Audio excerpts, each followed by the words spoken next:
量产摩托车上也用上了空气悬挂，但你会用吗？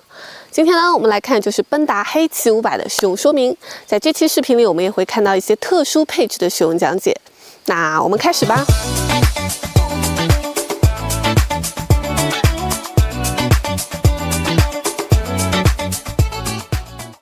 我们先来看钥匙啊，原厂呢给了2把这样的机械钥匙，然后点火开关位置在这里，插进去。可以打开、关闭车辆，然后这里可以开后座，转到这里，然后抬起来。然后主坐垫的打开呢，就是直接拎起来，然后往外抽就好了。那主坐垫打开后呢，我们能看到这里有个黑色的盖板，然后把这里的2边的螺丝松开呢，里面就能看到这辆车的蓄电池。车架号呢也在蓄电池边上，这个车架上面。因为这个点火开关跟别的车型不一样，放在中间，所以呢，它这辆车的驻车锁设计在了大灯后面。我们把车把打到最左边，然后 OK 这样拧，好，这样子就把龙头锁住了。油箱加油口位置呢，在整个油箱的右边啊，把这个拧开来，然后再顺时针旋转，就可以打开油箱盖了。那这辆车呢是加95的油。加好油之后呢，油箱盖盖上，需要你把箭头朝向正前方，然后这样子一拧，让它先进去，然后用力按压，挥，用力，然后就可以拔出来了。所以你加油前一定要把饭吃饱了，这样才能压下去。然后呢，这辆车油量显示跟其他车子不一样，它不是坐在仪表上的，那这里有根小领带，然后这里有个 LED 显示条，像咱们现在亮红灯，说明油量快不够了。仪表呢是这种复古的圆形仪表，结合了这么小一个 LED 显示屏。那指针显示这圈呢是速度，然后中间这块集成了一些指示灯。我们来看一下，这里没有显示一个是发动机故障灯、ABS 灯、油量不足灯、远光指示、转向灯指示、空挡提示。然后这里的话，这个数字呢代表转速，它把转速做成把一个数字显示。然后这里是档位。这边是里程显示，这里有个 TC 指示。那另外呢，这里还有个减震状态灯啊，然后通过手把上按键。好，车座升高，现在是一个高位的状态。再长按。车座降低车座降低的话就没有一个状态指示灯了。那这个空气悬挂一些点呢，等会我们结合按键来讲。左手把按键呢，包括远近光、超车灯集成的一个按键。我们来看，目前是一个近光灯的状态。这样是超车灯，然后远光灯往前一推就好了。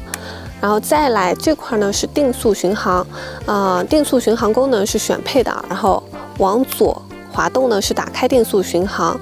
那如果你在车速40到120公里每小时之间，想要确定进入定速巡航状态呢，就长按这个RES 加进入定速巡航状态，长按2秒，然后呢是这个加速，这个减速。那如果你在这个定速巡航的状态下，捏了离合、捏了前刹、拧了油门的话，就会立即退出定速巡航状态。想要完全退出的话，再把它拧到右边就好了。这个上下箭头模式切换按键呢，就是通过这个车子的空气悬挂来调节车子的坐高。那也是这辆车的一个比较大的特点。我们先来看一下。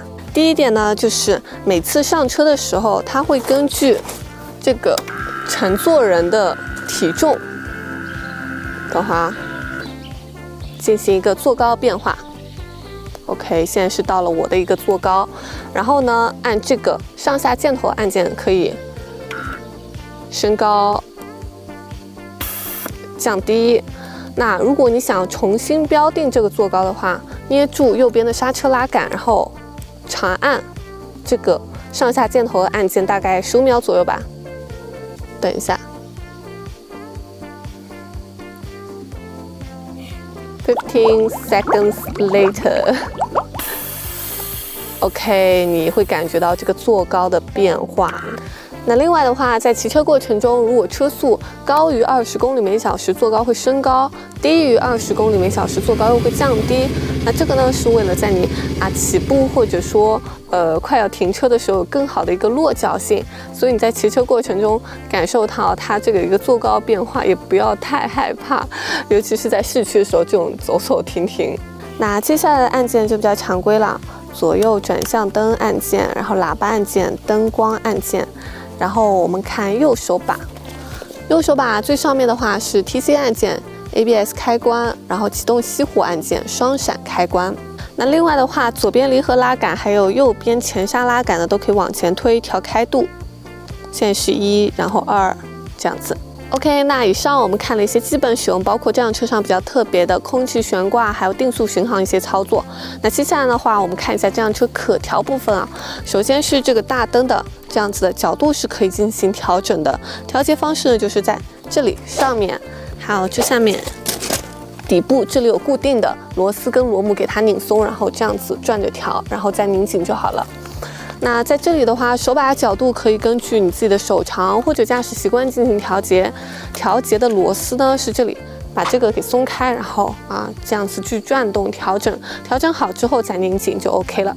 然后我们再来看这个离合牛角自由行程调节啊，建议这个自由行程呢在5到10毫米之间，然后调节方式就是把这个胶套给松开，然后拧松这个固定螺母，再旋转调节螺母进行调节 ，OK， 然后调节好之后呢，再拧紧固定螺母 ，OK， 然后再把黑色胶套给盖上。